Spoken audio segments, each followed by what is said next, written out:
Well, we did it, everyone. We made it through the first month of 2023. Welcome to February. Welcome to February. February. February. Welcome to what I watched in January. I'm going to do a quick recap here, complete with my reviews and ratings on Letterboxd. Hey, once you're finished with this video, go follow me over on Letterboxd, Zedward_gory. In the meantime, we're going to kick things off with Megan.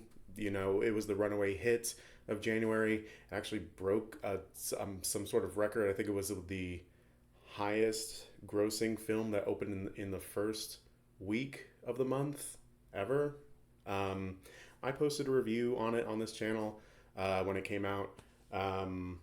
My feelings are pretty much unchanged from that review. Although in my review, I didn't really have time to mention the feminist angle. I think there's a definite feminist reading you can take of Megan.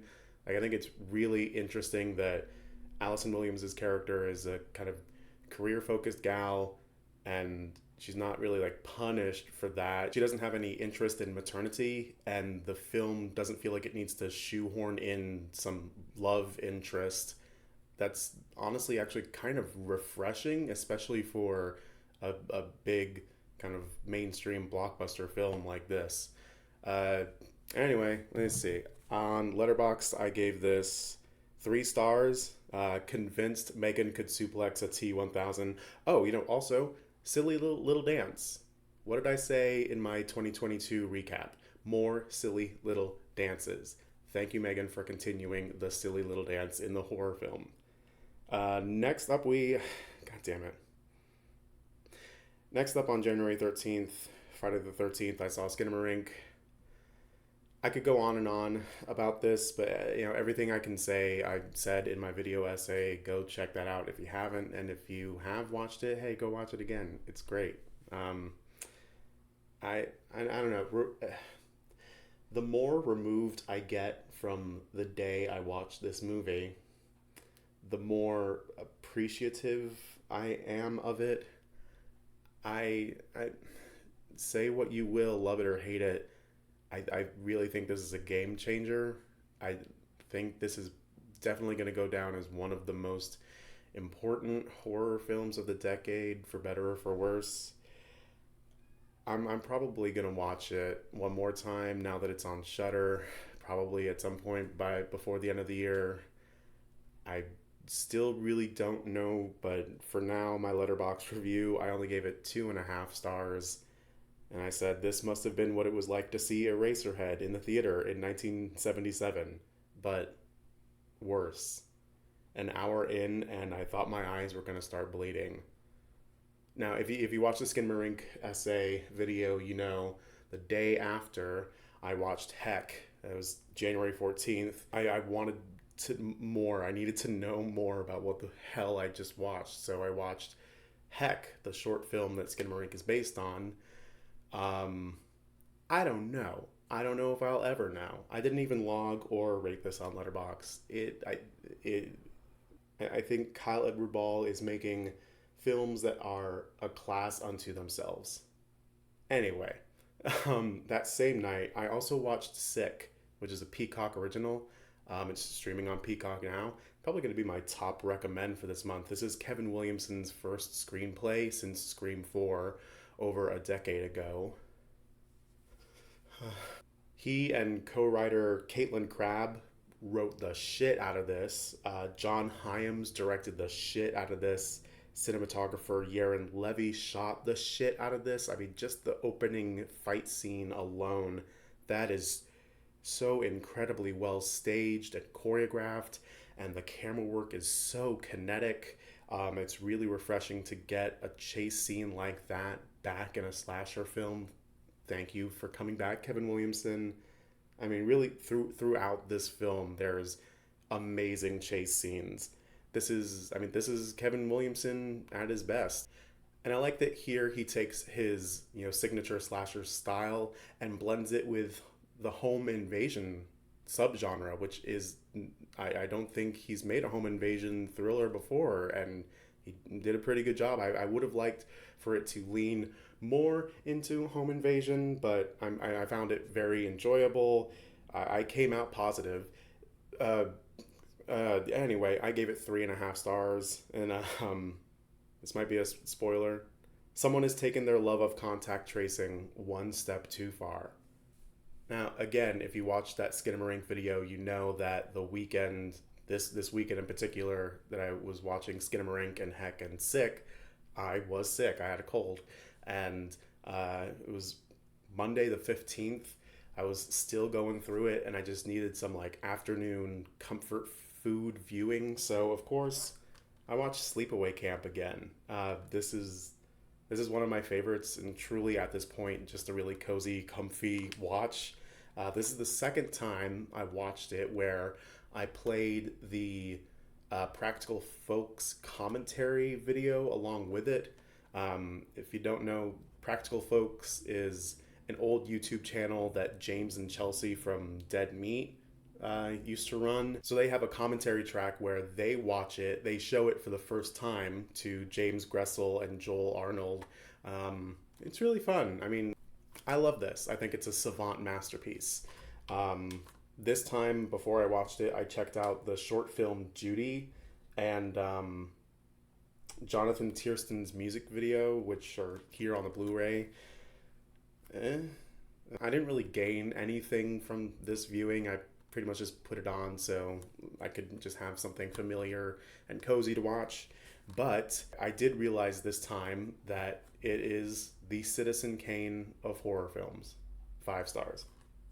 January 18th, I rented the VOD release, There's Something Wrong with the Children.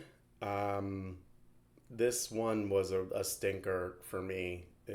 This one just wasn't for me. From moment one, I knew I was in trouble. This has a very like 90s straight to video vibe to it. I felt that the writing of the adults was very unnatural. It felt very off and weird and forced, and I don't know. I also wasn't jazzed about how the story unfolded with only one adult being aware of what's going on, what the situation is. I liked the kids and their fuckery. That it was kind of enjoyable. The third act was okay, I guess. I don't know. It ended kind of lame. I didn't like this one. I gave it only 1 star. I rooted for the children. These adults are sloppy and drunk. January 27th, I went and saw Infinity Pool. Brandon Cronenberg gives me a goth another opportunity to just knock it out of the park with an amazing, incredible performance. And he, does what he always does. He takes his lead and puts them through an incredible existential destruction. This time it's Alexander Skarsgård, because Andrea Riseborough is having her own real life existential issues. This was incredible, thought provoking, left me in utter despair. There's a really mind blowing meditation on justice and what it means to us in this film. I've also found themes of cancel culture, inauthentic tourism, the rich harming places through inauthentic and destructive tourism, fragile masculinity, dominance, ego death, loss of self, standard Brandon Cronenberg fare. He also sneaks in a cheeky little nod to his own status as a Nepo baby. I definitely want to check this out one more time in the theaters. Then I really want to see the NC-17 cut, which I guess I'll have to wait for the home release for that. Speaking of which, when I went to see this movie, there were 2 teenage girls sitting next to me. Some adult companion of theirs brought them in, and that was a really bizarre experience to watch this film under. They really should not have been seeing this film. They were very uncomfortable throughout. This is a very adult, very mature, very sexual film, and they were noticeably incredibly uncomfortable anytime the film got sexual. And it gets sexual a lot. They left the theater pretty early, and I thought, like, oh, thank God, they're just gonna like hang out in the lobby or something. But no, they came back with popcorn and snacks. They were pretty disruptive. They were on their phones. They were literally like turning around and hiding in their seats anytime there was nudity or a sexual situation. It was such a bizarre thing to see. I'm I'm not one of those people who would judge someone for bringing a child to a horror film, but this is like this seemed beyond the pale. They were very noticeably uncomfortable and embarrassed to be there watching it with a group of people. I even started a little shit. I kind of stirred the pot a little bit on a horror online horror forum about this, and it just turned into a pissing contest of like, oh well, I saw The Exorcist when I was 8. They'll be fine. I saw Jaws at a drive-in when I was 4. Like, okay, there's no orgy scene in Jaws. Lorraine Gray doesn't give Richard Dreyfuss a reach around. The shark doesn't ooze gunk out of its nipple. That's beside the point. I I don't know. Anyway, I don't know if these kids wanted to see the movie, they probably should have watched it at home. For me, I hope that I'm not sitting next to a kid again when I'm fucking watching this movie because I loved it. I gave it 4 stars. What if Glass Onion, but in hell? We're coming up on the last few days. On January 29th, I finished Sorry About the Demon, which is a Shudder original. I finished this on January 29th. I started it a few days before. It actually took 3 separate viewings on 3 different days to finish it. Not because it was bad. I mean, I did overall like it. I just think it's more of a background movie. It really has a made-for-television vibe to it. Actually, if I had to describe it, it feels like the horror movie Halloween version of a Hallmark Christmas movie. I hope that description makes sense. It concerns a recently dumped, unmotivated guy who's duped into renting a haunted house. So, hey, landlord horror. What else did I say in my 2022 recap? Landlord horror.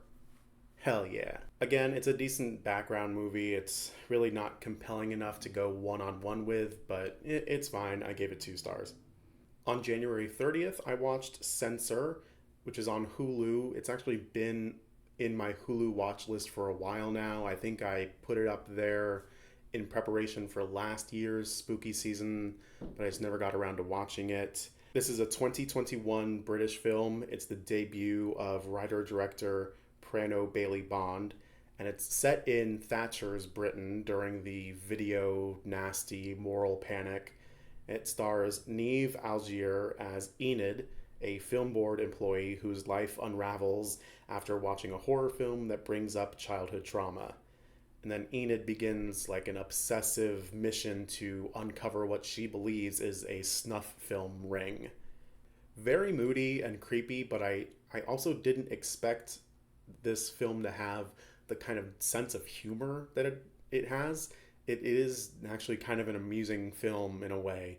And by the end, it kind of devolves into this 3 a.m. Adult Swim weirdo territory. Definitely check this out if you have Hulu. It's a cool, like, socio-political satire about, morality police and the futility of control. There's also a really neat aspect ratio gag towards the end of the film, which is, chef's kiss. So, Censor, 3.5 stars. Then I tried to knock out a couple films on the last day of January, starting with The Burbs, a Joe Dante film that I've always known about but never actually sat down to watch. But right now it's on Netflix, so I threw it on. Now, I understand that this is a cult classic and it has a big fandom. It's one of Joe Dante's most popular films. I just think I missed the boat on this one. I think I caught it too late. I don't know. I mean, it's fine. I don't get it. You do have a good old school Tom Hanks performance here. Actually, the cast itself, I had no idea the cast of this film was so bonkers. You've got Bruce Dern, Carrie Fisher, Corey Feldman, Wendy Shaw, Francine, Franny. I did love Tom Hanks's big climactic monologue towards the end, but then the message of that monologue is undercut by the final twist of the film. To tell you the truth, the best thing in this for me was that opening shot with the Universal logo and how it pans down through the Universal logo down to the neighborhood. I rewound that like 4 times trying to figure out how they did that. I mean, I can I can conceive how they did that, but I couldn't understand how they did that. I couldn't see the seams. I went Googling and my questions went unanswered. I don't know how they did that shot. It's amazing. So, The Burbs. The whole neighborhood may turn against me, but I only gave this one 3 stars. Another movie I caught on Netflix on January 31st was The House. This is a Netflix original. It came out last year. This is a stop motion anthology film. It tells 3 different tales that are all set in the same house in different universes, like different realities. This was a really interesting one. It's very understatedly creepy and surreal. Honestly, was giving me a lot of like classic Twilight Zone vibes. And the final segment I thought was just a thing of beauty. Just very thoughtful and touching. I was kind of left with my jaw hanging open. So I gave it 4 stars. What the fuck did I just watch? And finally, January 31st, I went down to the picture show and I saw The Fabelmans, Steven Spielberg's cinematic memoir where he unpacks his familial strife and recounts how he found himself as an artist. Not in the cheesy, like, I've got talent, I'm a born star, and I'm fighting for instant recognition way, but an honest internal struggle, finding his self as an artist. Like, is this what I want to do? Am I good enough? How do I figure out how to do this well? Is this even what I want to do? Mad relate. I spent years ignoring my own artistic calling. It's a struggle. Now, because of the nature of this film, him recounting his life from a child to a young adult, it does have a kind of episodic nature to it. And episodic narratives are not really my bag. It's just not a narrative style that I'm crazy about. But I think this is required viewing. This is required viewing for film buffs, for artists of any kind, for Jewish people, and damn, Michelle Williams. An incredible lead performance from Michelle Williams that should have been submitted for supporting at the Oscars this year. I'm sorry, Michelle Williams, but it's not gonna happen. 4.5 stars. Cinema. And hey, here's a bonus. This is the new album from Martha. It's called Please Don't Take Me Back. They're a pop punk band from the UK. This is their new album that came out last year. I loved it so much when I first listened to it that I immediately went and got the vinyl. I ordered it and it came really quickly from Dirt Nap Records, a small independent record company from Portland. They shipped it to me way quick. Amazon who. So yeah, Martha, Please Don't Take Me Back. I played this vinyl last month. I love it. This is a great album. Required listening for any fans of Los Campesinos. And check it out if you like pop punk or power pop.